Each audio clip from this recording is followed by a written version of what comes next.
Good day to you all. How are you today? I hope you are all doing well. Let's thank God for this fantastic day. மரத்தடி நிழலில் ஆங்கில இலக்கண குறிப்புகள், grammar tips and the shade of the tree. 50 days.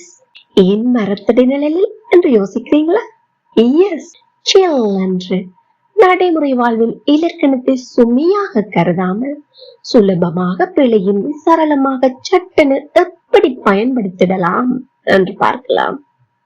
உதாரண வாக்கியங்களூடாக ஆங்கில இலக்கண குறிப்புகளை இலகுவில் பயன்படலாம்.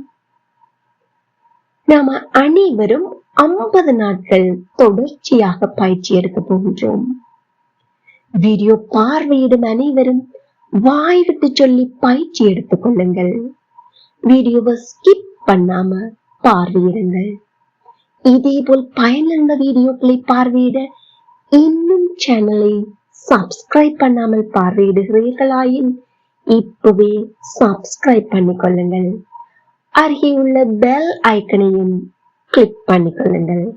அப்போதான் உடனுக்குடன் நோட்டிபிகேஷன்ஸ் பெற்றுக்கொள்ள முடியும். மற்றவர்களும் பயனடைய லைக் பண்ணிட்டு ஷேர் பண்ணிக்கொள்ளுங்க. Let's start the practice.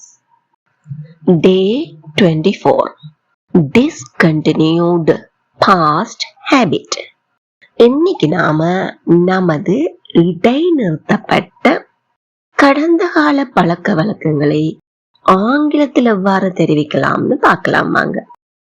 அந்த இடைநிறுத்தப்பட்ட செயற்பாடு அல்லது பழக்க வழக்கம் ஒரு கிழமைக்கு முன்பு நிறுத்தப்பட்டதாக இருக்கலாம், ஒரு மாதத்துக்கு முன்பு நிறுத்தப்பட்டதாக இருக்கலாம், 2 வருடங்களுக்கு முன்பு நிறுத்தப்பட்டதாக இருக்கலாம், அல்லது பல வருடங்களுக்கு முன்பு கூட நிறுத்தப்பட்டதாக இருக்கலாம். அதாவது நமது கடந்த கால பழக்க வழக்கம் அல்லது செயல் நல்லதாகவும் இருக்கலாம், தீயதாகவும் இருக்கலாம். ஏதோ ஒரு சில காரணங்களுக்காக நாம் பேசுகின்ற இந்த தருணத்துக்கு முற்பட்ட ஏதோ ஒரு காலகட்டத்தில் இடைநிறுத்தப்பட்டு இருக்கும். அப்படியாயின் அது கடந்த காலத்தில் ஒரு தடவை அல்ல, ஒன்றுக்கும் மேற்பட்ட பல தடவைகள் தொடர்ந்து வந்த செயற்பாடாக இருக்கும், வழக்கமாக நடைபெற்று வந்த செயற்பாடாக இருக்கும். அவற்றை ஆங்கிலத்தில் தெரிவிக்க நாம பயன்படுத்துவதுதான் used to. Used to. Used to expresses a discontinued past habit. It was a habitual or ongoing action in the past. இதுவே நிகழ்காலமாயின் நாம simple present tense பயன்படுத்துவோம். இறந்த காலத்தில் used to பயன்படுத்தி தெரிவிப்போம். It highlights the fact that the person does not do this anymore in the present. அப்போ இதனுடைய வாக்கிய அமைப்பு எவ்வாறு இருக்கும் என்று பார்ப்போமா? used to என்னும்போது உங்களுக்கு விளங்கும், அது கடந்த காலத்தை குறிப்பதாக காணப்படுகிறது. ஆகவே எழுவாய் ஒருமை பன்மை என்கின்ற வேறுபாடு இன்றி subject plus used to plus infinitive form of the verb என்றவாறு வாக்கிய அமைப்பு காணப்படும். இங்கு infinitive form of the verb உங்க எல்லாருக்கும் விளங்குறமாய் சொல்வதா இருந்தால் present form of the verb அப்படின்னு கூட சொல்லலாம். நம்ம எல்லாருக்கும் தெரிந்ததுதான் go, eat, dance, cook, listen, watch என்றவாறு காணப்படும். அப்போ இதுவே நெகட்டிவ், அதாவது எதிர்மறை வாக்கியமாயின் எப்படி காணப்படும்? subject plus did not use to. Did not use to plus infinitive form ஆக காணப்படும். அப்படியாயின் இதுவே வினாவாயின் எப்படி அமையும்? did. ஏன் did என்பதுதான் இங்கு உதவி வினை சொல்லாக இருக்கின்றது. ஆகையால் did plus subject plus used to plus infinitive form. Negative கொஸ்டினாக இருந்தால், எதிர்மறை வினாவாக இருந்தால் didn't என்று பேச்சு வழக்கில் முதலாவதாக நொட்டையும் சேர்த்து போட்டு வினாவலாம், அல்லது did plus subject plus not plus used to plus infinitive form என்றவாறு அமையும். நெகட்டிவ் வடிவத்துல எதிர்மறை வாக்கியமாக நாம சொல்வதை காட்டிலும் அதை வேறு வகையிலும் தெரிவிக்கக்கூடிய வழி உண்டு. பொதுவாக பாசிட்டிவ் வாக்கியமாகவோ அல்லது வினாவாகவோ வினவப்படும்.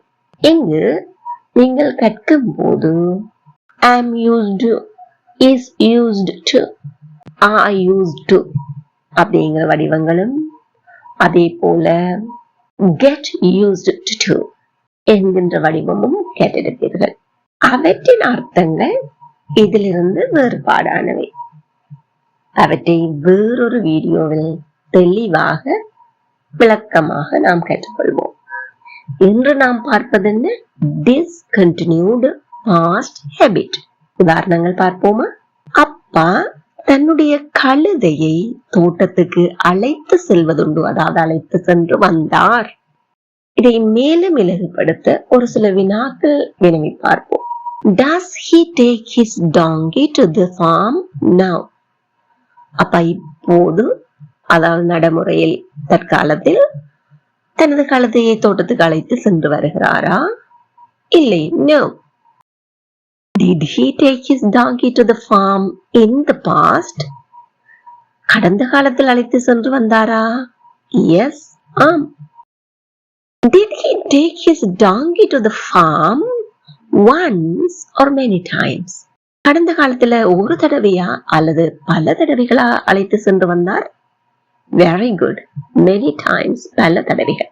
ஒரு தடவையா இருந்தால் very simple. Simple past tense பயன்படுத்தி நாம சொல்லி இருப்போம். பல தடவைகள். இன்று அதை செய்வதும் இல்லை, இடைநிறுத்தி விட்டார். அது போதும் தொடர்ந்து செய்கின்ற, அவர் நாளாந்தம் செய்கின்ற ஒரு செயலாக இருந்திருந்தால் எல்லாருக்கும் தெரிஞ்ச மாதிரி நாம சிம்பிள் பிரசன்ட் டென்ஸ்லயே சொல்லி முடித்திருக்கலாம். அவர் பல தடவைகள் அதை செய்து வந்திருந்தார், செய்து இருந்தார். அப்போ இது ஆங்கிலத்துல தெரிவிக்கிறதுக்கு தான் நமக்கு ஒரு துணை புரிவது very good, used to. இது ஒரு நேர்மறை வாக்கியம். My dad used to take his donkey to the farm. My dad used to take his donkey to the farm. இங்க நினைக்கலாம் my father என்று சொல்லக்கூடாது, அந்த தாராளமா சொல்லலாம். எல்லாருக்குமே தெரியும் நாம படிப்பதுன்னு ஸ்போக்கன் இங்கிலீஷ். ஸ்போக்கன் இங்கிலீஷ்ல நாங்க எதையுமே சுருக்கமா குயிக்கா சொல்றதுக்கு பார்ப்போம். அதனாலதான் my dad அப்படின்னு சொல்றோம். My dad used to take his donkey to the farm. எங்கூட சேர்ந்து எல்லாரும் வாய் விட்டு சத்தமே சொல்லி பாருங்க. My dad used to take his donkey to the farm. ஒரு உதாரணம் பார்ப்போம். அவளுக்கு அதிகாலையில் எழுவது பழக்கமாக இருந்தது. Actually it's a good habit. ஆனா ஏதோ ஒரு சில காரணங்களுக்காக அவள் இப்போது அந்த பழக்க வழக்கத்தை நிறுத்தி விட்டாள். அப்போ அது ஒரு இடைநிறுத்தப்பட்ட கடந்த கால பழக்க வழக்கம். அதனால இங்கும் நாம் என்ன பயன்படுத்துவோம்? Well done. Used to. She used to wake up early in the morning. She used to wake up early in the morning. Again, she used to wake up early in the morning. வார இறுதியில் அம்மம்மாவை சென்று பார்ப்பது பழக்கமாக இருந்தது. ஒருவேளை இப்போது நீங்கள் அம்மம்மா இருக்கின்ற இடத்தை விட்டு ரொம்ப தூரவே இருக்கலாம், அதனால சென்று பார்க்க முடிவதில்லையாக இருக்கலாம். அல்லது அவர் உயிரோடு இல்லையாக கூட இருக்கலாம். ஏதும் ஒரு சில காரணங்களுக்காக இடைநிறுத்தப்பட்டு விட்டது. அதனால் இங்கும் என்ன பயன்படுத்துவோம்? Very good. Used to. யார்? நான். We used to visit our grandma on the weekend. We used to visit our grandma on the weekend. We used to visit our grandma on the weekend. Again, we used to visit our grandma on the weekend. அவன் அயல் வீட்டு பிள்ளைகளுடன் காற்பந்து விளையாடுவது வழக்கமாக இருந்தது. Football. அப்ப சின்ன பிள்ளையா இருக்க அயல் வீட்டு பிள்ளைகளோட விளையாடுவது வழக்கமே இருந்தது. இப்ப அவர் வளர்ந்து வர இருப்பார். இப்ப அவருக்கு அயல் வீட்டு பிள்ளைகளை வளர்ந்த உடனே எல்லாரும் அங்கங்க போயிருவோம். அப்ப அயல் வீட்டு பிள்ளைகளோட விளையாடுற சந்தர்ப்பம் இல்லை. அதனால் அது ஒரு இடைநிறுத்தப்பட்ட செயற்பாடாக மாறிவிட்டது. அப்போ இங்கேயும் என்ன பயன்படுத்துவோம்? Superb. Used to. He used to play football with his neighborhood children. He used to play football with his neighborhood children. எல்லாருமே கூட சேர்ந்து சத்தமா சொல்லி பாருங்க. He used to play football with his neighborhood children. ரொம்ப இலகுவா இருக்கு இல்லையா? எழுவாய் ஒற்றுமையா பன்மையா என்ற எந்த கவலையும் இன்றி ரொம்ப இலகுவாக வாக்கியத்தை அமைத்து விடலாம். நானும் எனது நண்பர்களும் துரித உணவு சாப்பிடுவது வழக்கமாக இருந்தது. அதாவது ஃபாஸ்ட் ஃபுட். இப்போ ஃபாஸ்ட் ஃபுட் சாப்பிடுவது சரியில்லை அப்படின்னு நினைச்சு நீங்க அந்த பழக்கத்தை கைவிட்டு இருக்கலாம். கூட ஒரு இடைநிறுத்தப்பட்ட கடந்த கால பழக்க வழக்கம். My friends and I. My friends and I. நானும் எனது நண்பர்கள். இங்க I and my friends சொல்லலாமா? இல்ல. My friends and me அப்படின்னு சொல்லலாமா? அப்படியும் சொல்லக்கூடாது. Me and my friends சொல்லலாமா? அதுவும் சொல்ல முடியாது. ஏன்? நானும் எனது நண்பர்களும் என்பது எழுவாய். me என்பது சப்ஜெக்ட் ப்ரோனவுன், அதாவது எழுவாயாக பயன்படுத்தக்கூடிய ப்ரோனவுன் அல்ல. அதனால் சப்ஜெக்ட் ப்ரோனவுன் ஐ என்பதை தான் பயன்படுத்த வேண்டும். ஆங்கிலத்தில் நானும் என்று வருகின்ற சந்தர்ப்பத்தில் எல்லாம் மற்றவர்களை முன்னால சொல்லி and I என்று சொல்வதுதான் வழக்கம், அவர்களுடைய வழக்கம். அப்போ my friends and I used to eat fast food. My friends and I used to eat fast food. எல்லாருமே கூட சேர்ந்து சத்தமா சொல்லி பாக்குறீங்களா? வாய் விட்டு சத்தமா சொல்லுங்க.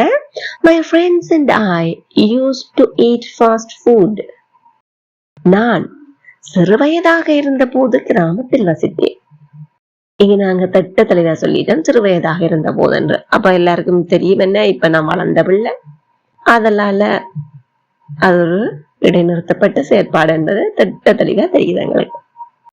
I used to live in a village when I was a child. I used to live in a village when I was a child.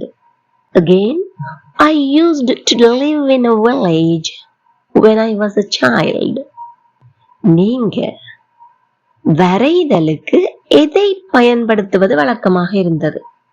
இப்ப அவர் பயன்படுத்துறத கேட்கல. நாங்க முன்பு ஒரு சில கலரா இருக்கலாம், பேப்பரா இருக்கலாம், ஏதோ சம்திங் எதை பயன்படுத்தினார் என்பதை அறிய விரும்புகின்றோம். எதை? வாட்? ஒரு WH question. எல்லாருக்குமே தெரியும் WH questionல WH word தான் முதலாவதாக வரும். அதனை தொடர்ந்து உதவி வினைச்சொல் வரும். அதன் பின் சப்ஜெக்ட் வரும், எழுவாய் வரும். அதற்கு பிற்பாடுதான் நாம் பிரதான வினைச்சொல்லை பயன்படுத்த வேண்டும். What did you use?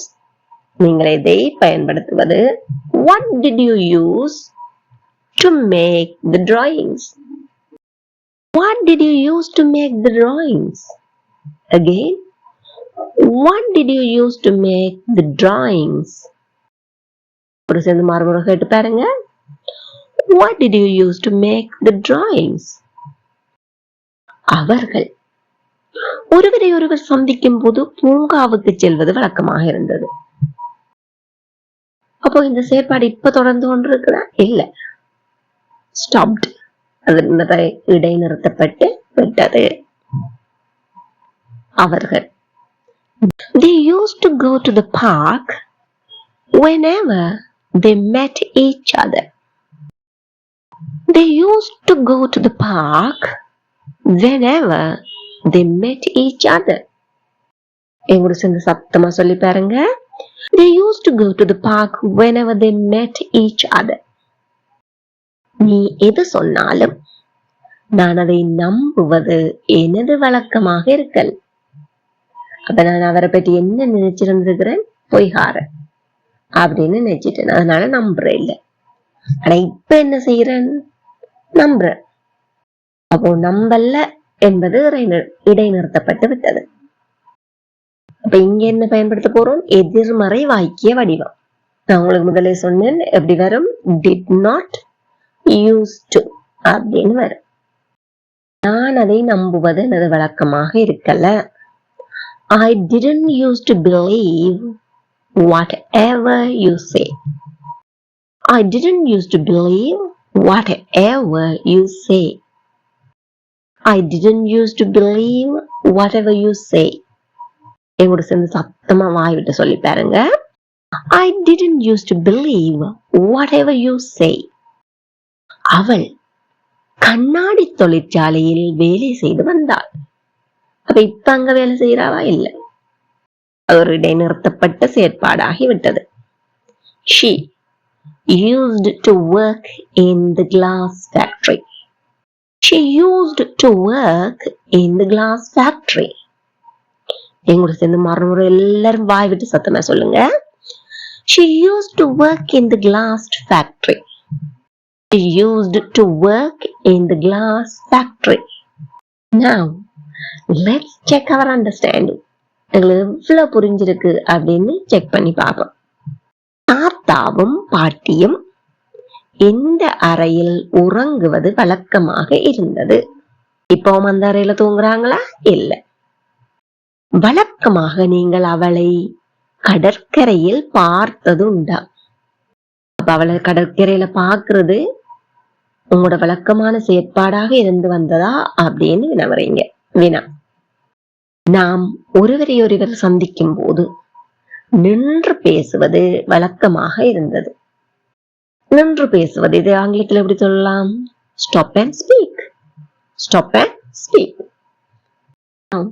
This is the time for you to comment your answers. Don't worry about your mistakes. வந்துடுமோ, தப்பு பண்ணிடுவோமோ, அல்ல எனக்கு தெரிஞ்சதுதானே அப்படின்லாம் அலட்சியமா இருந்துடாங்க. இது தொடர்பாக உங்கள் சந்தேகங்கள் இருப்பின் அவற்றையும் கமெண்ட்ல சொல்லுங்க. It's my pleasure to answer your questions. இந்த வீடியோ உங்களுக்கு பயனுள்ளதாக இருந்திருப்பின் இப்பவே ஒரு லைக் பண்ணிட்டு மற்றவங்களும் பயனடைய ஷேர் பண்ணிக்கொள்ளுங்க. இதேபோல் மேலும் பயனுள்ள வீடியோக்களை பார்வையிட சேனலை இதுவரை சப்ஸ்கிரைப் பண்ணியிருக்காவிட இப்பவே சப்ஸ்கிரைப் பண்ணிக்கொள்ளுங்கள். அருகே உள்ள பெல் ஐக்கனையும் பிரஸ் பண்ணிக்கொள்ளுங்கள். அப்போ நான் வீடியோ போடுற நேரம்ல உங்களுக்கு நோட்டிபிகேஷன் உடனுக்குடன் வந்துவிடும். Thank you for watching.